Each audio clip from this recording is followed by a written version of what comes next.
Hi everyone, আসসালামু আলাইকুম। আমি জিনা নূর আবার আপনাদের মধ্যে নতুন একটা ব্লগ নিয়ে হাজির হলাম। আমি আজকে আপনাদের সাথে শেয়ার করব ঝাল ঝাল গরুর কলিজা ভুনা। এভাবে ভুনা করলে খুবই মজা হয়। দেখতে পারতেছেন কতটা সুন্দর দেখা যাচ্ছে। প্রথমে আমি কয়েকটা কলিজা ভালো করে সিদ্ধ করে নিয়েছি, বেশি না হালকা করে সিদ্ধ করে নিয়ে উপরে চামড়িগুলো ফালাই দিছি। তারপর একটা কড়াইয়ের মধ্যে তেল দিয়ে আপনার পরিমাণ মতো পেঁয়াজ দিয়ে এটাকে ভেজে নেব। দেখা যাচ্ছে অল্প তেল, কিন্তু এটার মধ্যে ভালোটুকু তেল দেওয়া হয়েছে। আপনারা আপনাদের পরিমাণ মতো তেল দিয়ে নেবেন, নিয়ে এটাকে ভালো করে ভেজে নেবেন। যখন হালকা ভাজা হয়ে যাবে তখন এটার মধ্যে আমি আর এক সব মশলা অ্যাড করে দেব। আমি ভালো করে কথা বলতে পারতেছি না, আমার মুখে চাপা ফুলে গেছে দাঁতের ব্যথায়।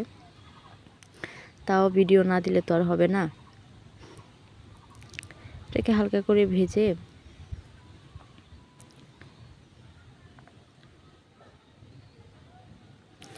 এখন আমি মশলা অ্যাড করব।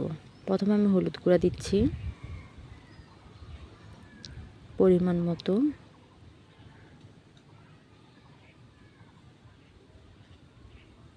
তারপর মরিচের গুঁড়া। এখানে আমি কাঁচা মরিচ বাটাও ইউজ করব, তার জন্য অল্প করে মরিচের গুঁড়া দিচ্ছি।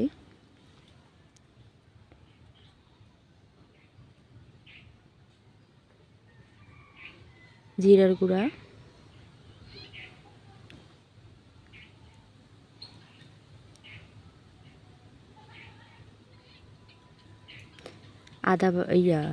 রসুন বাটা,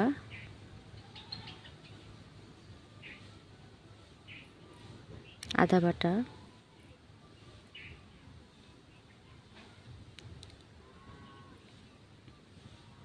গরম মশলার গুঁড়া,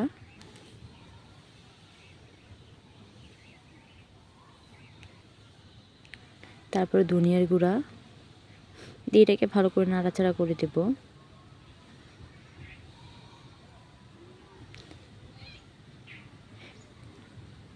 এখন হালকা একটু পানি দিয়ে দেব ও মরিচ বাটা, কাঁচা মরিচ বাটা দিয়ে এটাকে ভালো করে একটু নাড়াচাড়া করে এটাকে হালকা একটু পানি দিয়ে এটা কষায় নেব। মশলাগুলো আর একটু পানি দিব, দিয়ে মশলাটাকে ভালো করে কষায় নেব যেন কাঁচা কোনো গন্ধ না আসে।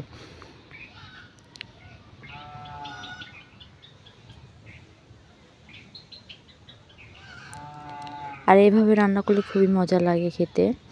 আর 2টা তেজপাতা দিয়ে নিচ্ছি আমি, স্বাদ মতো লবণ।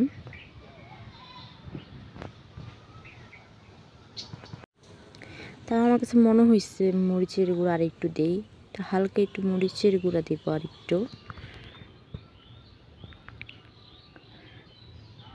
দিয়ে একটু নাড়াচাড়া করে দেব। যখন মশলা থেকে তেল ছেড়ে দেবে তখনই আমি এগুলোর মধ্যে যে কলিজাগুলো হালকা সিদ্ধ করে পরিষ্কার করে নিচ্ছি সেই কলিজাগুলো দিয়ে নেব।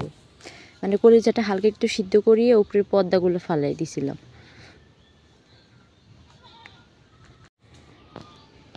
ওটা কষানো হয়ে গেছে।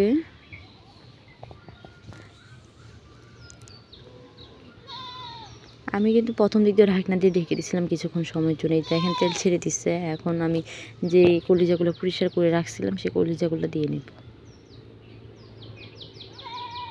দিয়ে নিচ্ছি। দিয়ে ভালো করে নাড়াচাড়া করে দেব। আরও কিছুক্ষণ কষায় নেব। এটা যেহেতু ভাপ দেওয়া ছিল, মানে হালকা সিদ্ধ করা ছিল, তার জন্য বেশি সময় লাগবে না। এটাকে এভাবে কয়েকবার রান্না করে নেব, মানে কষায় নেব। কষায় তারপরে এটার মধ্যে আমি ঝোল একবার অ্যাড করব। দেখতে পারতেছেন আমি পরিমাণ মতো পানি দিয়ে এটাকে একবার ভুনা করে নেব, রান্না করে নেব। যে পানিটা দিব এটাতে পুরো সিদ্ধ হয়ে যাবে, আর দ্বিতীয়বার এখানে পানি অ্যাড করতে হবে না।